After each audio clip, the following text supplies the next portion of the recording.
ஆமா அழுக்கா இருப்போம், கருப்பா கலையா இருப்போம், ஒன்னா உசுரா இருப்போம். புள்ளிங்க இருக்காங்க என்னோட இல்லாம யாருக்கும் தவளுண்டு நீ இல்ல தவளத்தாவே நில்லையே ஆளு நண்பாடி நெஞ்சுக்குள்ள குடியிருக்கும்.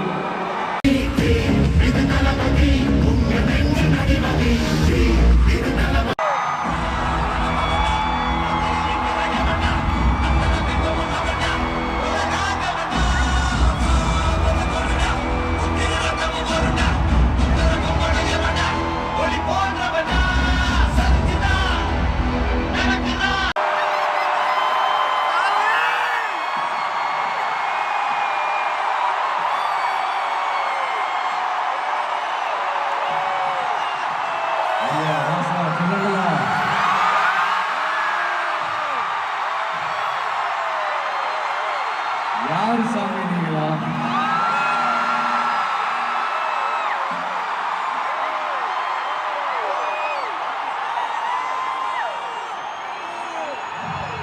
என் நெஞ்சில் குடியிருக்கும்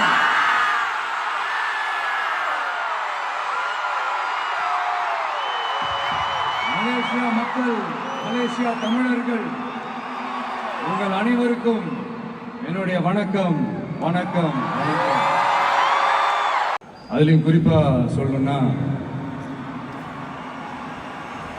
இலங்கைக்கு அடுத்தபடியா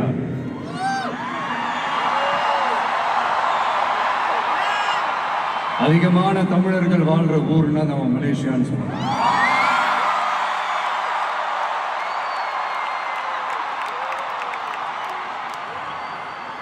நம்ம தமிழர்கள் தான் உலகத்துல எந்த நாட்டுக்கு போனாலும் அவங்க சொந்த நாடாவே நினைச்சு உழைக்க ஆரம்பிச்சிருவாங்களே.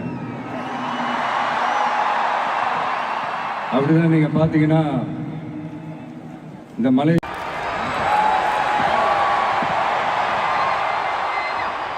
அப்படின்னு நிறைய பேர் சொல்லி கேள்விப்படும் போது உண்மையிலே ரொம்ப சந்தோஷமா தான். இங்க இருக்கிற முருகன் கோயிலுக்கு மலையாக்காரங்க காவடி எடுத்துட்டு போறாங்க.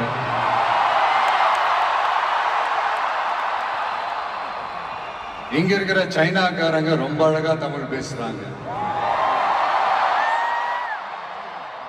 அப்படி நம்மளுடைய தமிழ, நம்ம மொழிய, நம்ம கலாச்சாரத்தை, நம்ம பண்பாட்டை இன்னும் உயிரோட வச்சிருக்கிற நம்ம மலேசியா தமிழர்களுக்கு இந்த நேரத்தில் என்னுடைய நன்றியை தெரிவிச்சுக்கிறேன்.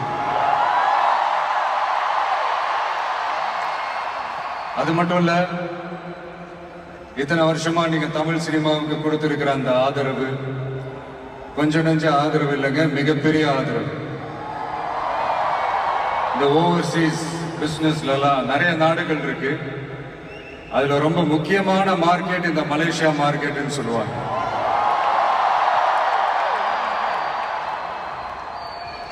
நம்ம நண்பர் அஜித் நடிச்ச பில்லான்னு சொல்லலாம்.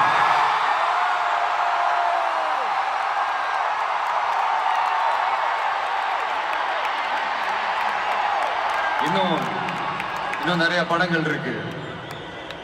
என் படங்கள்ல காவலன், குருவி எல்லாம் இங்க ஷூட் வந்தப்போ ரொம்பவே சப்போர்ட்டிவா இருந்திருக்கிறீங்க. யாதும் ஊரே யாவரும் கேளீர்னா அது நீங்க தாங்க. அப்படிப்பட்ட இந்த மலேசியால இந்த ஜனநாயகன் படத்தினுடைய அது சொல்லாமா வேணாமான்னு தெரியல, என்னோட கடைசி படமான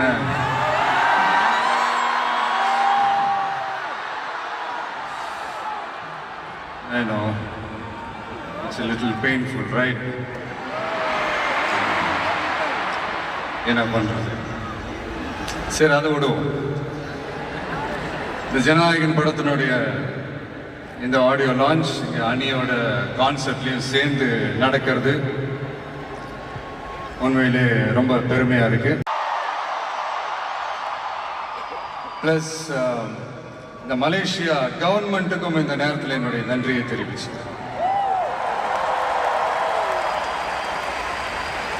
தமிழ் சினிமா ஆரம்பிச்சு எவ்வளவோ வருஷங்கள் ஆச்சு. அவ்வளவு வருஷங்கள்ல நம்ம தமிழ் மக்களுடைய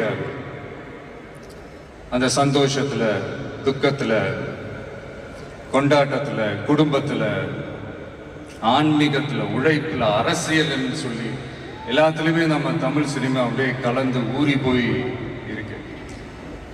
அப்படிப்பட்ட இந்த தமிழ் சினிமாவில் நானும் ஒரு சின்னதா ஒரு புள்ளியா இருந்திருக்கேன் நினைச்சு பார்க்கும்போது உண்மையிலேயே சந்தோஷமா தான், ப்ரௌடா தான் ஃபீல் பண்றேன்.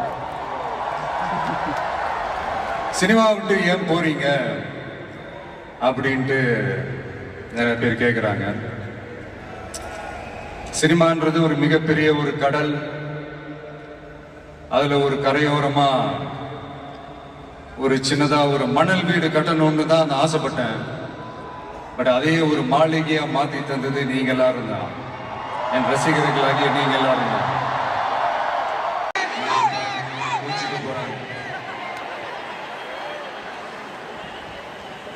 ஒரு குட்டி கதை மாதிரி ஒரு ஆட்டோக்காரர் ஒரு கர்ப்பிணி பெண்ணை ஆட்டோல ஏத்திக்கிட்டு ஹாஸ்பிட்டலுக்கு போறாங்க. பெரிய மழை பெஞ்சுக்கிட்டு இருக்கு. அப்ப அவர்கிட்ட இருந்த அந்த கொடைய அந்த கர்ப்பிணி பெண்ணை கிட்ட கொடுத்துட்டு இதை எடுத்துக்கிட்டு போமா அப்படின்னு சொல்றாங்க. அப்ப அந்த பொண்ணு சொல்றாங்க, ஆனா இது எப்படி நான் உங்ககிட்ட நான் திருப்பி கொடுக்கறது? அதுக்கு அந்த ஆட்டோக்காரர் சொல்றாரு, வேற யாருக்காவது தேவைப்படுறவங்களுக்கு கொடுத்துருமா அப்படின்னு சொல்லிட்டு அவர் போயிடுறாரு.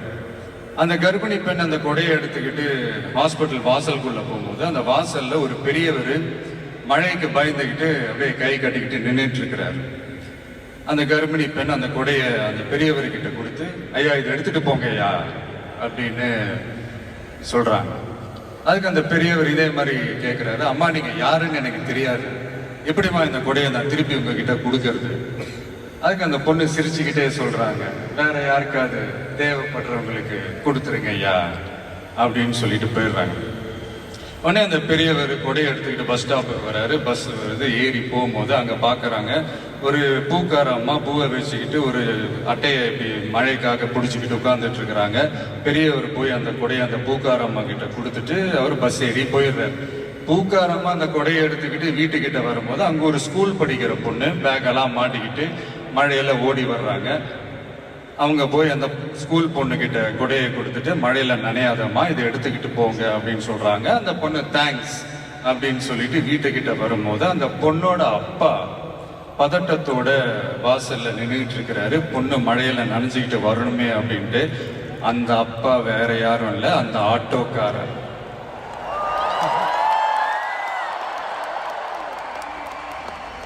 அந்த குடை அவர் கொடுத்த குடை. So the moral of the story is,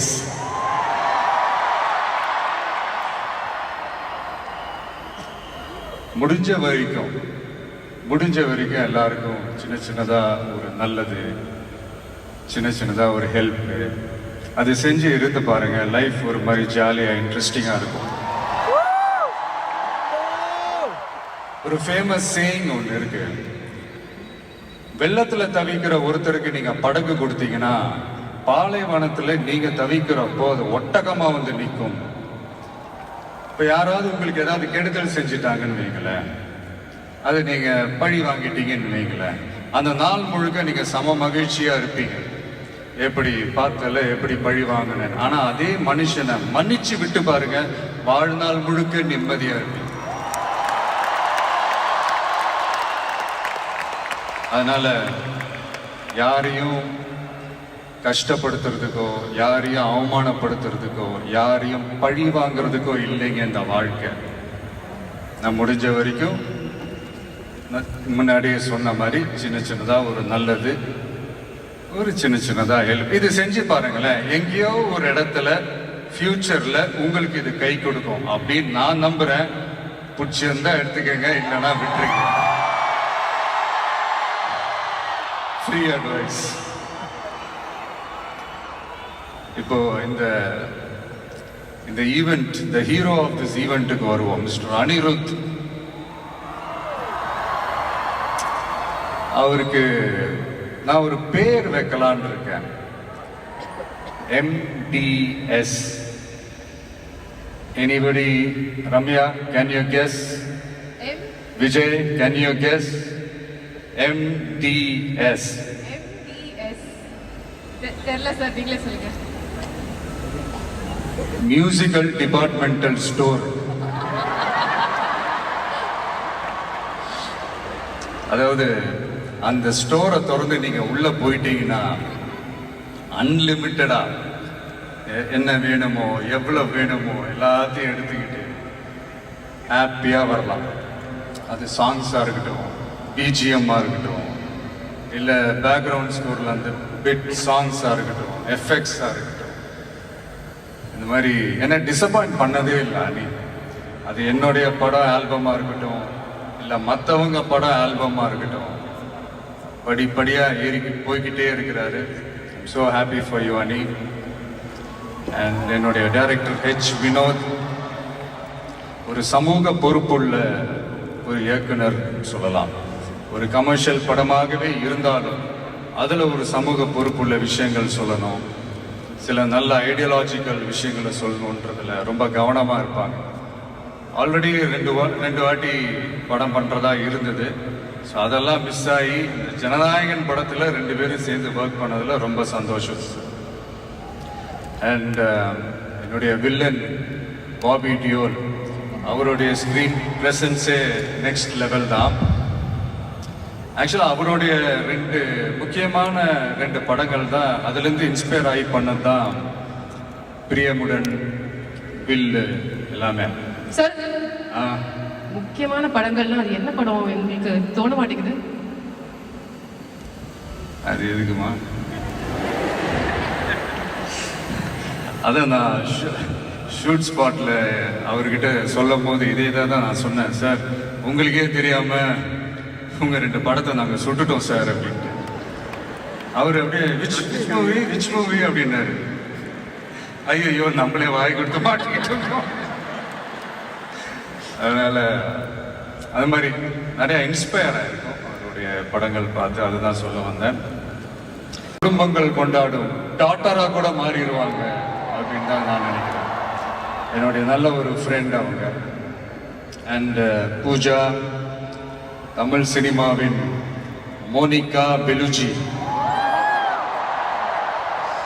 அவங்களுடைய நடிப்பாக இருக்கட்டும், டான்ஸாக இருக்கட்டும், ஸ்க்ரீன் ப்ரெசன்ஸாக இருக்கட்டும், எல்லாமே next level. And Prakash Raj, ஜென்ரலாக ஹீரோவுக்கும் ஹீரோயினுக்கு தான் நல்ல இந்த ஒரு கெமிஸ்ட்ரி ஒர்க் அவுட் ஆகும்னு சொல்லுவாங்கல்ல. எனக்கு ஆக்சுவலாக எனக்கும் பிரகாஷுக்கும் நல்ல கெமிஸ்ட்ரி ஒர்க் அவுட் ஆகும். இந்த ஹீரோ வில்லன் அந்த காம்போ நான் சொல்றது கில்லி டேஸ்லேருந்தே சொல்கிறேன். கில்லியாக இருக்கட்டும், போக்கிரியா இருக்கட்டும், சிவகாசியாக இருக்கட்டும், இல்லை இப்போ ஜனநாயகன் வரைக்கும் அந்த ப்ராசஸில் நான் ரொம்பவே என்ஜாய் பண்ணேன். தேங்க்யூ பிரகாஷ். அண்ட் முக்கியமாக என்னுடைய ப்ரொடியூசர் KVN சார்,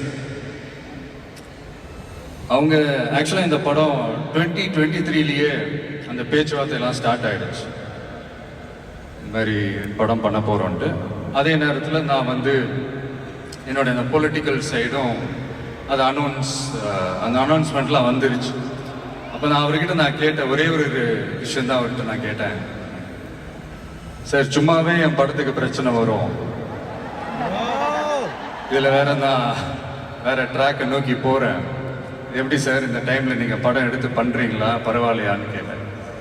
அவர் அதெல்லாம் யோசிக்கவே இல்லை, இமீடியட்டாக பண்ணலாம் அப்படின்ட்டு அந்த பாசிட்டிவ் வைபை எங்கள் மேலே திருப்பி விட்டார்.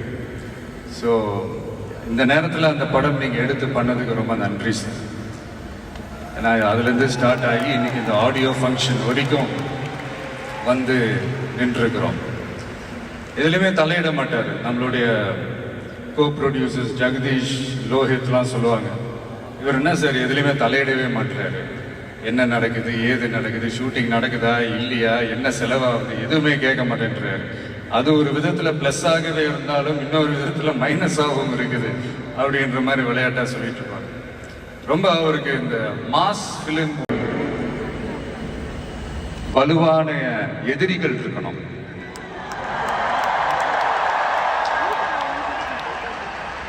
சும்மா வர்றவங்க போறவங்களால ஏத்துட்டு இருக்க முடியாது இல்லையா? வலுவா இருக்கிறவங்கள தானே எதிர்க்க முடியும். அப்பதானே நாம ஜெயிக்கிற அளவுக்கு வலிமையா இருக்கோம்னு அர்த்தம். இப்ப ரீசெண்டா நம்மளை பத்தி ஒரு பேச்சு ஒண்ணு ஓடிட்டு இருக்கு. விஜய் என்ன தனியா வருவாரா அணியா வருவாரா அப்படின்னு. நம்ம எப்பங்க தனியா இருந்திருக்கிறோம்? 33 வருஷமா உங்களோட தானே இருக்கிறோம், மக்களோட தானே இருக்கிறோம். அப்ப அது ஒரு மிகப்பெரிய ஒரு அணி தானே. அது எப்படி தனின்னு சொல்ல முடியும்? இப்ப கூட பாருங்க, தனியா அணியான் விளக்கமா சொல்ல மாட்டேங்கிறாருன்னு உங்களுக்கு தோணும். சஸ்பென்ஸ் ஒண்ணு இருந்தா தானே கிக் இருக்கும். இதெல்லாம் கைத்தட்டலுக்காக நான் சொல்லல, மனசுல இருந்து பேசுறேன், மக்களுக்காக பேசுறேன். மக்களுக்காக பேசுறதோட மட்டும் நிப்பாட்டிடக்கூடாது, அதை செய்யணும். எல்லாத்தையும் விட முக்கியம் செய்யறத தான் சொல்லணும். So 2026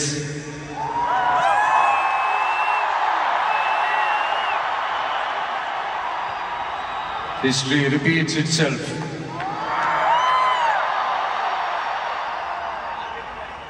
Let's be prepared to embrace it for the people. Thank you, Malaysia. Thank you once again.